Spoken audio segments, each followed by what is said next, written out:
आज के इस व्याख्यान में हम जिम्बरमैन के द्वारा जो संसाधनों का वर्गीकरण किया गया है उसके बारे में अध्ययन करेंगे। जिम्बरमैन वे विद्वान थे जिन्होंने सबसे पहले संसाधन भूगोल के बारे में अपने विचार प्रस्तुत किए। संसाधन भूगोल को कह सकते हैं एक तरीके से संसाधन भूगोल की खोज की।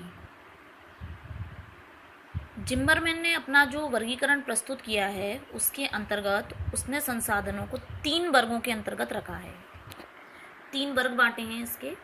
सबसे पहले है नव्यकरणीयता के आधार पर, नंबर 2 है प्राप्ति के आधार पर और नंबर 3 है अन्य आधारों पर। यानी इन्होंने 3 आधार माने हैं जिसके अनुसार इन्होंने अपने संसाधनों को वर्गीकृत किया है। मुख्य रूप से संसाधनों को 2 भागों में बांटा गया है, एक तो नव्यकरणीयता के आधार पर और दूसरा आता है हमारा प्राप्ति के आधार पर। सबसे पहले हम बात करते हैं नव्यकरणीयता के आधार पर। नव्यकरणीयता के आधार पर इन्होंने जो संसाधन हैं उन्हें 3 भागों में बांट दिया है।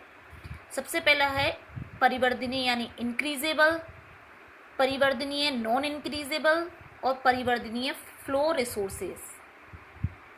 सबसे पहले जो इंक्रीजेबल है, इंक्रीजेबल का मतलब जो बढ़ते हैं, यानी कि बार बार जिनकी मात्रा में, जिनकी संख्या में अंतर आता रहता है, बढ़ोतरी होती है।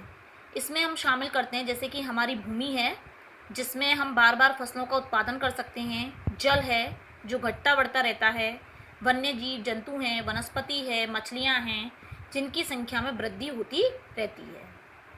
नंबर 2 है नॉन इंक्रीजेबल, यानी ऐसे संसाधन जिनकी संख्या में बढ़ोतरी नहीं होती है। इनको पुनः 2 भाग में बांटा गया है। नंबर 1 है संचित संसाधन और नंबर 2 है न्यून पुनर्शोषित संसाधन। संचित संसाधन यानी कि फंड रिसोर्सेज, ऐसे संसाधन जो सीमित मात्रा में हमारी पृथ्वी पर मौजूद हैं, जैसे कि कोयला, खनिज एवं पेट्रोलियम। इसमें नंबर 2 है न्यून पुनर्शोषित संसाधन, लेस रिकवरी रेशियो रिसोर्सेज, यानी ऐसे संसाधन जिनका एक बार मतलब जो उनकी मात्रा है वो सीमित है हमारे यहाँ पर, और ऐसे संसाधन जो होते हैं वो प्रयोग में आ जाने के पश्चात में पुनः इनकी पूर्ति भी कम मात्रा में होती है, जैसे कि इसमें गंधक, टिन और फॉस्फेट आदि पदार्थों को सम्मिलित किया गया है। नंबर 3 है फ्लो रिसोर्सेज। फ्लो रिसोर्सेज मतलब प्रवाह में आगे बढ़ने वाले संसाधन, यानी प्रवाह क्रम में जिनका बार बार उपयोग होता रहता है और कमी या इनकी जो मात्रा है उसमें कमी आती रहती है। नव्यकरणीयता के आधार के पश्चात दूसरा जो आधार है वो है प्राप्ति के आधार पर, यानी हम संसाधनों को किस प्रकार से प्राप्त कर रहे हैं उसके आधार पर इन्होंने जो संसाधन है उन्हें प्रमुख रूप से जो है 4 भाग में बांटा है। नंबर 1 है सर्वसुलभ, यानी ऐसे संसाधन जो सभी जगह आसानी से मिल जाते हैं, जैसे कि जल है, मृदा है, वायु, ये हमें सभी जगह उपलब्ध है। नंबर 2 है सामान्य सुलभ।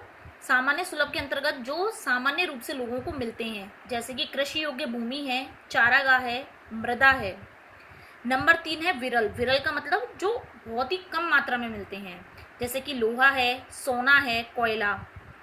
और लास्ट है एकल या बिखरे हुए, यानी ऐसे संसाधन जिनका विस्तार या बिखराव जो होता है वो दूर दूर होता है और बहुत ही कम नामात्र की मात्रा में किसी किसी महत्वपूर्ण जगह पर ही मिलते हैं, सभी जगहों पर इनका जो है बिखराव नहीं मिलता।